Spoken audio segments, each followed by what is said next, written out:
move to our third speaker. Our third speaker is Rajay Naik. I kind of wanted to make a joke. I know Rajay is on the board of the National Lottery, and I was just sort of hoping it was my lucky day or something, but I don't expect so.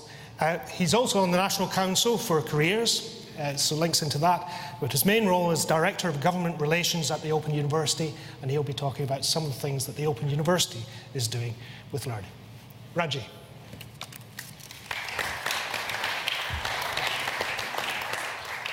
Thanks so much, Gavin. I was just reflecting there, and I'm absolutely delighted that the one of us who had to stand up against the wonderful sound of the change of the guard is a guy that can travel at 1,000 miles an hour. So thank you for bearing up to that challenge, Andy. Good morning, everyone. It's a real pleasure to be here. I'm going to keep this as short as I possibly can, not only because of the fact that I think we're what's holding you between this and lunch, but also because of the fact that within the next hour, I think, Team GB are going to have their first big shot at a gold medal with the women's rowing. So I can see that we've all got our priorities sorted, and so I will take you through this as quick as I can.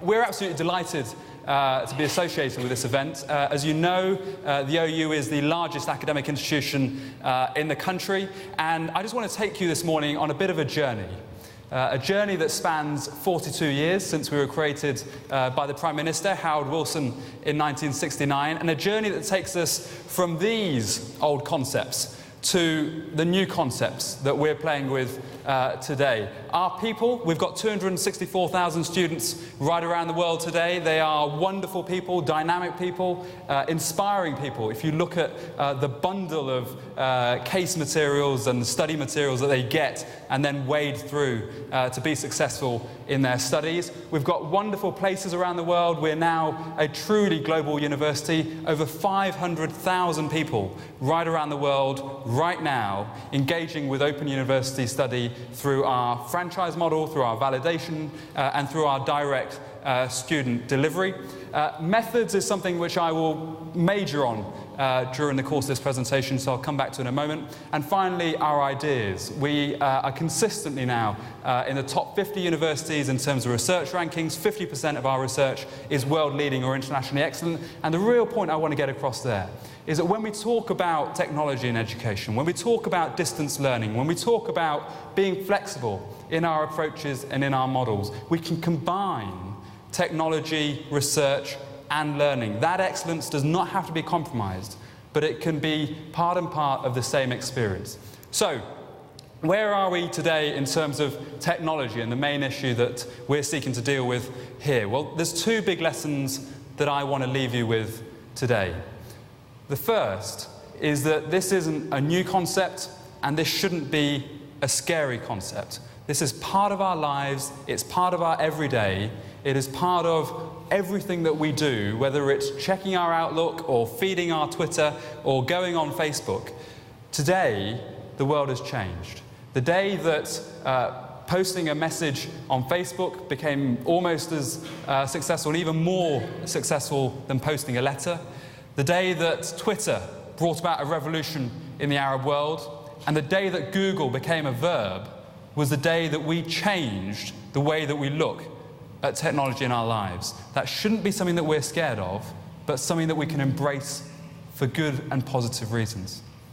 The second message I want to leave you with today is that the power of technology, the potential that it yields, is something that can not only be an add-on to our current delivery and to our current education system, but can become an integral part of a really successful system that is truly world-class. It can drive up scale and quality. It can drive through greater results. It can expand access in transformative ways.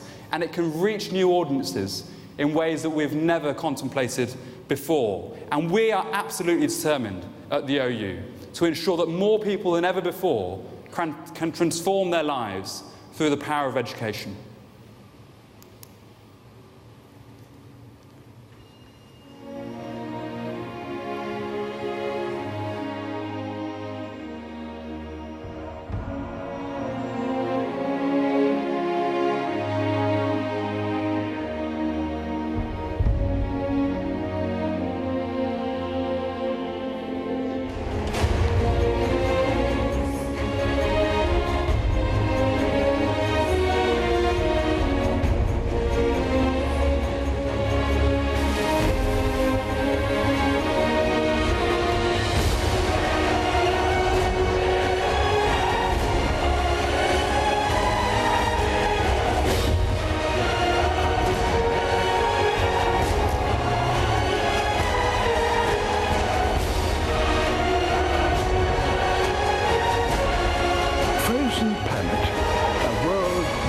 imagination. 47% of all viewing adults in the United Kingdom watched one episode of Frozen Planet last year. That is an enormous number of people. Over just under 1 billion people right around the world watch our content, our OU BBC co-productions, the 25 that we produce every year, Frozen Planet, Coast, Earth, Bangers of Theory, the Money Programme, the 20 others, every single year around the world. The numbers that you can reach and inspire about the potential of learning has now shifted. And where do we take people after they get inspired by that? Well, we now take them online. So the wonderful old stereotype and a view which I need to try and change slightly, but I don't mind too much, is that the OU is all about lovely old professors in kipper ties, slightly odd sort of images, and my VC likes to use the line that we've now trained more inebriated physicists than anyone else in the world through our content at 1 in the morning when everyone gets home from the pub. That has now evolved. So it's now prime-time BBC, BBC One content, but many of the people that engage in that content now come online. So OpenLearn is our big platform online. Through there, we've had 20 million downloads in the last year. iTunes University, which is a concept and a model that you'll all be aware of, is truly now shaking up the world. So it's not only about our own individual institutional websites and platforms, but there are huge global families too. On iTunes U now, 600 institutions on the planet, Harvard, Yale, Stanford, Oxford, Cambridge. It is a British institution, the Open University, that's the most downloaded on the planet. We've had nearly 60 million downloads on iTunes U since we started 2 or 3 years ago, 500,000 visitors a week, and you can see that that content will continue to expand, continue to grow. But that's not the most powerful fact about iTunes U. The most fascinating fact, I think, is the fact that 91% of our visitors on iTunes U are from outside the UK. We spend nothing as a university on brand equity outside the United Kingdom. These people are coming to our content, they're downloading it against those other big names because of the quality that they see. As we were hearing earlier, students being at the heart of the system, being able to choose the content that they value, and other students benefiting as a result of it. That is a new environment we're working in. It puts a greater pressure on all of us, but it enables the learners to get more of what they want and drive up quality at the same time. And as a result of that quality, you're then also able to bring in greater and stronger relationships with the biggest employers. And this is going off the topic slightly, but it's an area that I feel very, very passionate about. If we're to succeed as educators in the 21st century, we must ensure that our provision is tailored, is bespoke, is personalised to the new economies of the world, to the new businesses of the world, to the employers that we're seeking to serve, and ensuring that our students get the skills and the qualifications and the abilities that they need.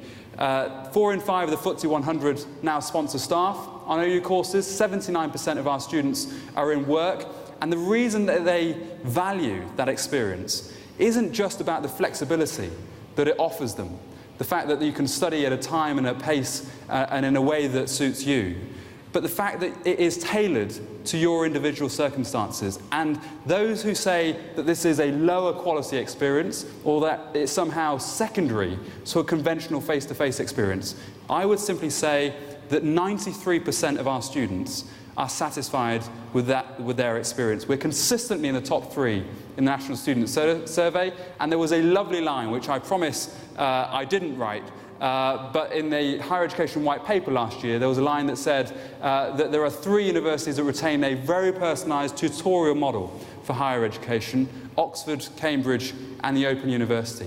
People value the flexibility that technology can bring into their education, and it's something that employers and students alike can benefit hugely from. And I just wanted to give you a couple of specific examples about how we can use technology to really demonstrate and really grow the student experience, their ability to get a more personalized experience, the ability to really transform the way that they learn. This is one of our Chinese learning apps. And basically, this is one of our most downloaded apps on the iPhone and on the iPad. And essentially, it enables you to learn in a way that you just wouldn't be able to with traditional books or traditional textbooks. And you can see that the demand for that will only grow. Here's another one about oil, which is just giving you a really interesting snapshot, I think, about how we can actually make more personalized journeys through learning. So within this, you've got a sort of fairly conventional textbook, but within that you can embed video, you can embed other types of multimedia platforms. Within it, you can also annotate your content. Teachers and tutors can annotate as well as learners themselves, and there can be a very, very facilitative, a very personalized experience. The other point to note here is just as you're able to engage with your teacher or your tutor, you can also have some of the best scientists, some of the best sporting stars at the other end. If you have Sally Gunnell or Colin Pillinger, one of our researchers, at the other end of this, they can get out not only to a lecture theatre of 200 people, but a global audience of millions. And as a final example, you can also benefit from the world of ebooks. We've downloaded nearly 1 million ebooks this year now from iTunes U, and you can see there the fact that you can really embed things that you wouldn't otherwise be able to embed within the learning experience. This, for music lovers, is Schubert. And essentially within this, you've got the conventional score, you've got the conventional textbooks and reading materials, but you've also got the original score that Schubert scored. You've also got the original music that he put together. You've also got some other wonderful abilities to look at the history associated with the text. You've also got the ability to look at the cultural influences on the music. So you can really embed a range of learning within a conventional experience. And just to bring all this together, because Schubert may well tire you at this stage of the morning if you have not had your coffee injection, I just wanted to end with a look at the journey that we can take our learners through. Yes, all this is good. Yes, you can create world-class content, whether it's through the television or the internet or using smartphone devices and smart devices like the iPad. But what does that mean for a journey? Well, let me give you one very specific example to close. Frozen Planet, as I said, was one of our most successful co-productions. 12 million people a week watched Frozen Planet in the UK last year.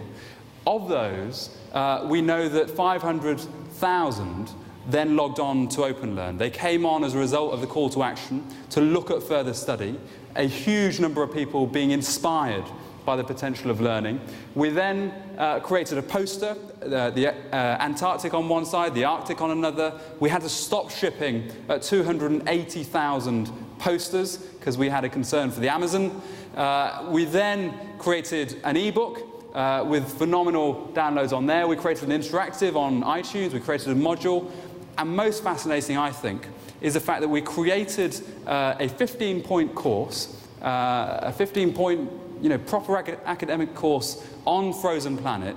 600 people then came on and signed up for Frozen Planet. It sold out within 4 weeks, and there is an oversubscription for the next round of Frozen Planet. So you can see there the journey that can build, the fact that people, regardless of their background, can be inspired to learn, and the fact that we can not only deliver to even more people, but that we can really gear up in terms of quality, and we can drive up the enormous potential of learning. I think if we seize that opportunity, we can make a transformative difference to the lives of those people, to the employers that we try to serve, and the countries that we are all from. So I hope that's a really useful example for you all, and I'm really excited by the potential we can yield together. Thanks very much indeed. Thank you, Reggie.